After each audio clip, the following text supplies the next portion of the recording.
The early morning light filtered through the windows of Charles de Gaulle Airport, casting long shadows across the polished floors. Among the travelers rushing to their gates, a man in a simple hoodie moved quietly through the terminal, carrying nothing but a small backpack slung over his shoulder. No entourage surrounded him. No security detail cleared his path. No diplomatic passport was flashed to expedite his journey. This was Ibrahim Traoré, the President of Burkina Faso, though no one around him knew it. As he approached Gate 37 for the Air France flight to Ouagadougou, he blended perfectly with the other passengers. He stood patiently in line, checked his boarding pass like everyone else, and responded with a gentle merci when the gate agent wished him a pleasant flight. This wasn't an accident or oversight. It was a deliberate choice, a reflection of the man's character and his vision of leadership. While many heads of state demand red carpets and special treatment, Traoré preferred something different: authenticity, humility, and connection with ordinary people. Bonjour Savagery greeted an airport worker in French, receiving a smile in return from someone who had no idea they were speaking to a president. What would unfold over the next few hours would reveal not just who Ibrahim Traoré was as a leader, but would become a powerful symbol of a changing Africa, one where dignity would no longer be negotiable and respect would be demanded, not requested. Then as boarding commenced, Traoré took his assigned business-class seat, 2A, by the window. He settled in quietly, pulling out his phone to review documents, his face calm and focused. Around him, other business travelers arranged their belongings, ordered pre-flight drinks, and engaged in loud conversations about investments and acquisitions. At the boarding gate, however, a disruption was brewing. A French CEO, the head of a major energy corporation with significant interests across West Africa, had arrived late, demanding immediate boarding and special accommodation. When informed that business class was fully booked, his response was immediate. "Do you know who I am? My projects in Africa are worth billions." The gate agents scrambled, making urgent calls, trying to solve the VIP situation. To them it was a problem of hierarchy, how to satisfy someone they perceived as important. What they didn't realize was that the real VIP was already seated on the plane, requiring nothing special from anyone. When the senior flight attendant, Claire, was summoned to resolve the situation, she assessed the business class cabin with calculating eyes. Her gaze settled on Traoré, a young black man in casual clothes, who didn't match her mental image of who belonged in premium seating.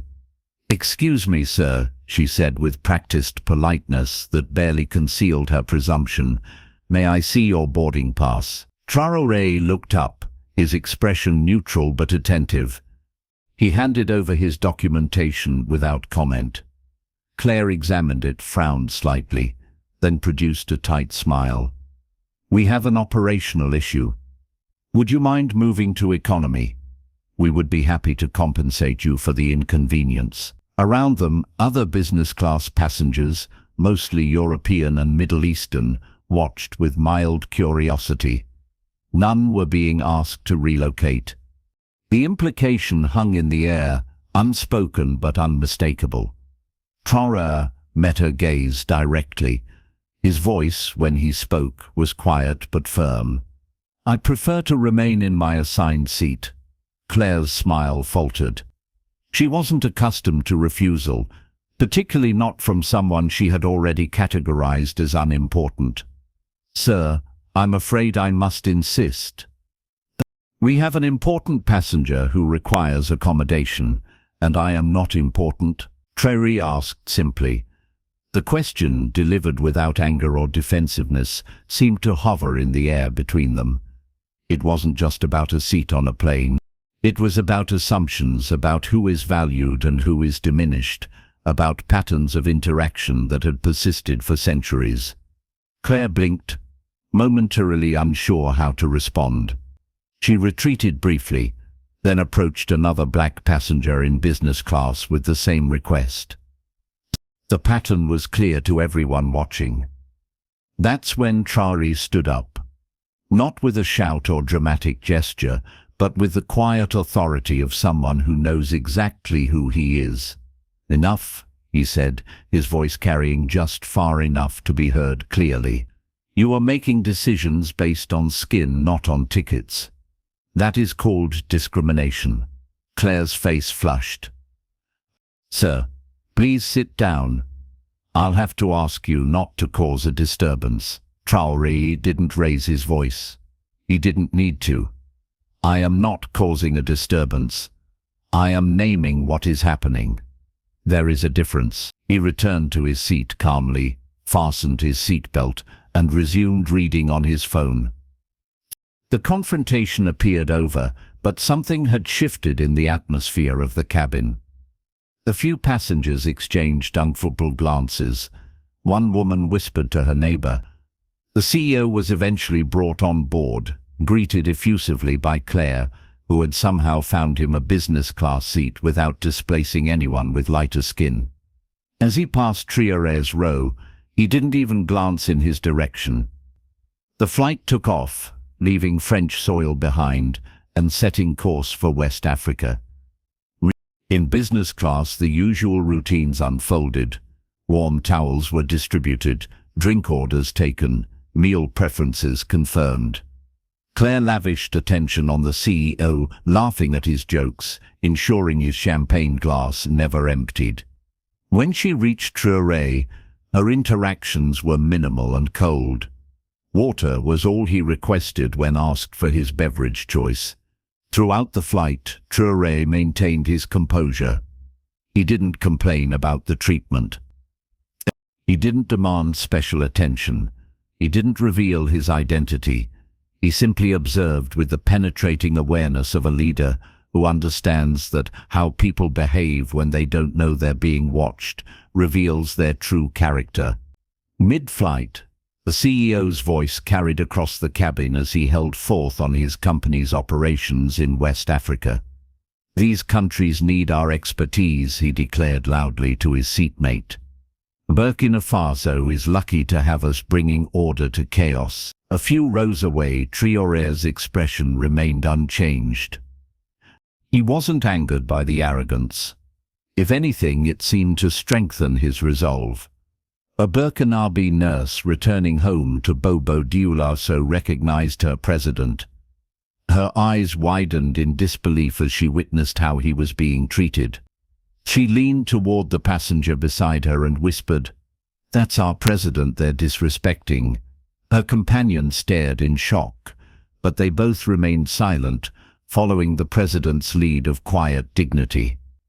As the hours passed and the plane crossed the Mediterranean, then the vast Sahara, Traoré spent time writing in a small notebook. While others slept or watched movies, he worked, making notes, reviewing documents, preparing for the responsibilities that awaited him. Leadership for him wasn't about privilege. It was about service that never paused, even thousands of feet above the earth.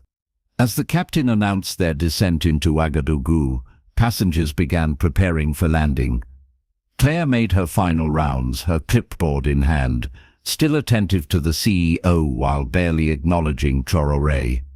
What no one on the plane yet realized was that on the ground below something unusual was happening. Through the windows, passengers began noticing an unusual number of vehicles lining the tarmac. Black SUVs, military vehicles, and what appeared to be an official motorcade assembled in perfect formation. "Must be some sort of security situation," one passenger remarked nervously. The CEO straightened his tie and smoothed his suit jacket. "Probably for me," he chuckled to Claire. "I told you my projects here are significant." She smiled back appreciatively, already planning to personally escort him through the arrival process. The plane touched down smoothly on Burkinabe soil, taxiing toward the terminal where the assembled vehicles waited. As they approached, the formation became clearer. Lines of soldiers standing at attention, high-ranking military officers and government ministers in formal attire, all waiting in the African heat.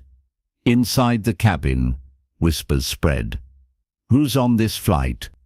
Is it a diplomatic mission? The seatbelt signs switched off, and passengers began standing, retrieving their belongings. Claire approached the CEO. "Allow me to escort you first, sir." But before they could move toward the door, it opened, and a tall military officer in a black beret entered the aircraft. His boots echoed on the floor as he walked purposefully down the aisle, scanning faces until he reached seat 2A. He stopped, raised his hand in a perfect military salute, and spoke clearly. "Mr. President, welcome home." The cabin fell silent. Every head turned. Claire's clipboard clattered to the floor. The CEO froze in mid-step. Ibrahim Traoré stood slowly, acknowledging his officer with a nod. No triumph showed on his face, no desire for revenge or humiliation. Just the calm confidence of a man who had never needed external validation of his worth. Another officer entered the plane and addressed Claire and the CEO directly. "You two will come with us immediately. Disrespecting the head of state on national soil is a serious offense." Claire's face drained of color. "There must be some mistake," she stammered. I didn't know. That is precisely the problem," the officer replied. "You didn't need to know he was a president to treat him with human dignity." As Traoré prepared to disembark, the CEO stepped forward. "Mr. President," he said, his voice suddenly deferential, "there appears to be a misunderstanding. My company has significant investments in your country." Traoré paused, regarding him thoughtfully. "Yes, I know your company well. Perhaps it's time we reviewed those arrangements to ensure they truly benefit the people of Burkina Faso." With that, he stepped off the plane into the bright African sunlight, greeted by the salutes of his military and the respectful bows of his ministers. Beyond the airport fence, word had spread, and citizens gathered, cheering for their leader who had returned not as an untouchable figure, but as one of them. The tarmac blazed under the Burkina Faso sun, but all eyes were on the scene unfolding beside the Air France jet. Claire and the CEO were escorted to separate vehicles, their previous confidence evaporated. They weren't handled roughly, but the firmness of the officers left no room for negotiation. President Traoré did not watch their detention.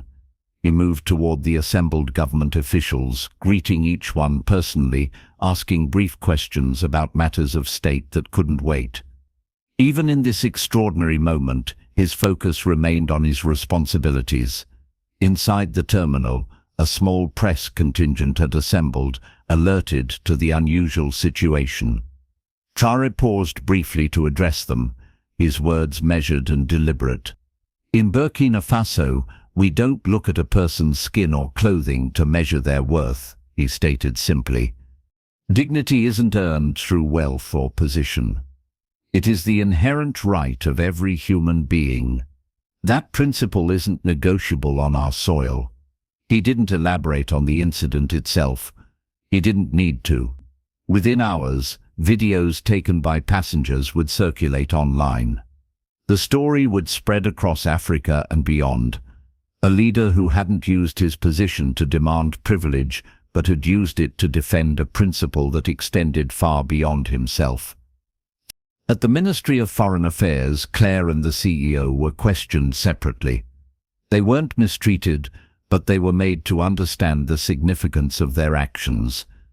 "I didn't know who he was," Claire repeated tearfully during her interview. The official opposite her responded with a question that cut to the heart of the matter. "Would you have behaved differently if you had known?" Her silence was answer enough. Meanwhile, Traoré returned to the presidential palace and immediately convened his Security Council. The country faced serious challenges. Insurgent groups threatened villages in the north, economic pressures demanded attention, and diplomatic relationships needed careful management. He didn't mention the airplane incident once during the 4-hour meeting. For him, it was already in the past. What mattered was the work ahead. For him, it was already in the past. What mattered was the work ahead. The aide appeared surprised. "But sir, the disrespect they showed was to me as an individual," Traore completed the thought. "And I choose not to pursue it further. They've learned what they needed to learn. Justice isn't about punishment, it's about correction." Within 24 hours, both Claire and the CEO were released and allowed to return to France. No formal charges were filed, but they left with a profound education they hadn't expected.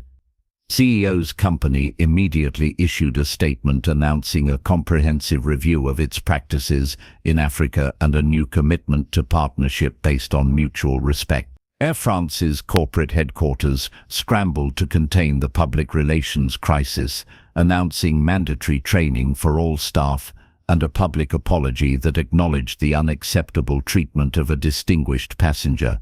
But these corporate reactions missed the deeper significance of what had occurred.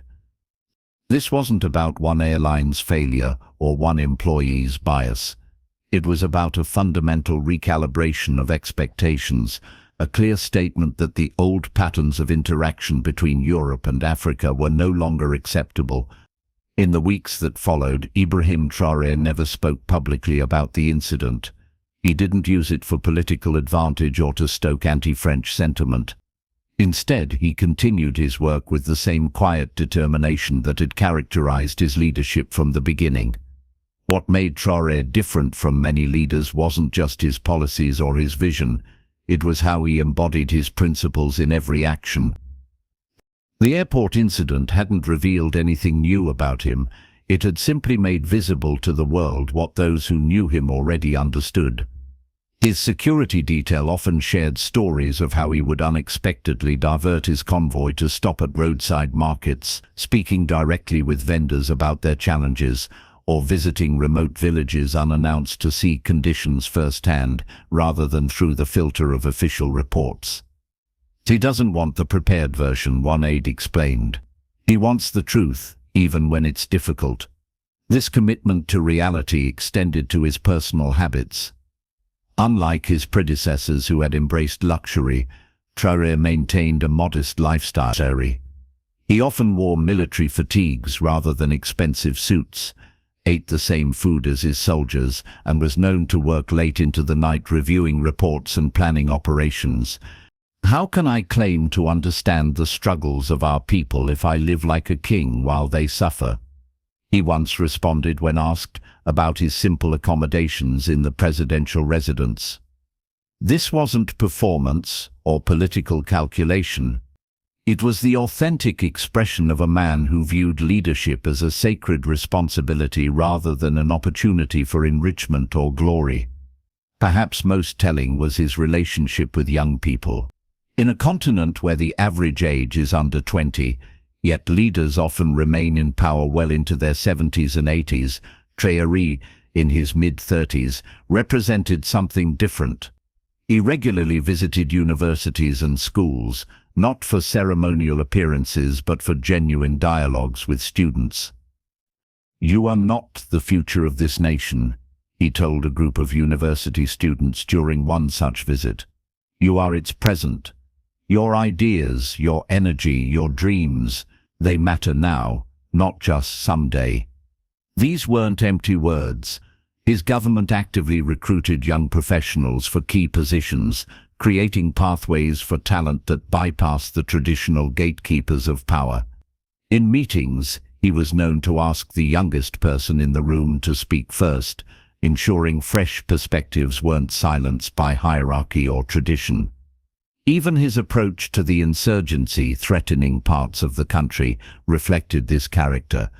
While maintaining necessary military operations, he simultaneously opened channels for dialogue with communities where extremism had taken root. Recognizing that security required addressing legitimate grievances, not just defeating enemies. A leader who only knows how to fight doesn't understand true strength. he told his military commanders during a strategy session. Sometimes the greatest courage is in listening to those who have felt unheard. This philosophy extended to international relations as well. When Western powers threatened to reduce aid over his policy decisions, his response was characteristic. Partnership means mutual respect, not subservience. We value friendship, but not at the cost of our sovereignty. What happened on that Air France flight transcended the individuals involved. It became a powerful symbol that resonated across Africa and beyond, a visible representation of deeper truths about power, respect, and the changing dynamics of a world in transition. For millions of Africans who had experienced similar treatment, being judged by appearance rather than character, being considered less deserving of respect based on origin or skin color, Traoré's quiet dignity in the face of discrimination was profoundly affirming. He didn't just stand for himself, explained a Senegalese student who had shared the video widely. He stood for all of us who have ever been made to feel we don't belong in certain spaces. The incident crystallized something that was already emerging across the continent, a new generation of leadership unwilling to accept the patronizing attitudes that had characterized post-colonial relationships for decades. Leaders who didn't seek approval from former colonial powers but instead demanded respect as equals on the global stage. When Traoré said simply, "I prefer to remain in my assigned seat," he was expressing something far larger, that Africa would no longer be moved aside to accommodate others' convenience or comfort. That the continent's resources, leadership, and future would be determined by Africans themselves. In university classrooms from Dakar to Nairobi, the incident became a case study in both the persistent realities of bias and the power of dignified resistance. Youth organizations created discussion groups, analyzing not just what had happened, but how Traoré's response offered a template for asserting dignity without resorting to either acceptance or aggression. "He showed us there's strength in calm certainty," one youth leader noted. He didn't need to raise his voice because he knew exactly who he was. For international corporations operating across Africa, the message was equally clear. The days of extractive relationships disguised as benevolence were ending. The CEO's casual arrogance, "Burkina Faso is lucky to have us," represented an attitude that was increasingly unwelcome. Most importantly, Traoré's actions demonstrated a truth often forgotten in discussions of leadership, that the most powerful statements come not from grand declarations, but from consistent example. He hadn't needed to announce his identity or demand special treatment. His authority came not from title but from character. This was perhaps his most significant contribution to a new vision of African leadership, not just talking about dignity and sovereignty, but embodying it in every interaction, whether anyone was watching or not. Ibrahim Traoré's journey from a young military officer to a symbol of a new African leadership paradigm wasn't planned or calculated. It emerged organically from his character, his principles, and his unwavering commitment to serving his people with integrity. The Air France incident captured the world's attention for a brief moment. But the true significance of Traoré's leadership lies in the consistent application of those same principles every day, in decisions both large and small. When he chose to travel without an entourage, he was demonstrating his belief that leadership is about service, not status. When he remained calm in the face of discrimination, he was showing that dignity comes from within, not from external validation. When he released those who had disrespected him without punishment, he revealed an understanding that true power lies in magnanimity, not retribution. These qualities, humility, dignity, forgiveness, and quiet strength, represent a form of leadership that transcends borders and contexts. They speak to universal human values that resonate whether in presidential palaces or village councils. As one Burkinabe elder put it, Traoré reminds us of something our ancestors knew: that a true leader doesn't need to announce his greatness. It shows in every action. In a world often dominated by loud voices and theatrical gestures, Traoré offers a different model: leadership through consistent example rather than performative declarations. The power of his approach lies not in dramatic moments, but in the cumulative impact of daily choices aligned with deep principles. The revolution we need isn't just about changing systems, Traoré once told a group of young activists. It begins with changing ourselves, with becoming the kind of leaders we wish we had. That personal revolution, the commitment to embodying one's values rather than just proclaiming them, may be his most enduring legacy, inspiring not just those who seek political office, but anyone who aspires to lead in any capacity. What do you think makes a truly great leader in today's world? Share your thoughts in the comments below on the qualities that create not just successful leadership, but transformative leadership that changes how we see ourselves and our possibilities. If you found value in this exploration, subscribe to our channel for more in-depth analyses of leaders who are reshaping our understanding of power, purpose, and potential. Next week, we'll examine another emerging voice challenging conventional wisdom about what leadership looks like in the 21st century. Thank you for watching, and remember, the greatest revolutions often begin not with grand declarations, but with quiet certainty about who we are and what we stand for.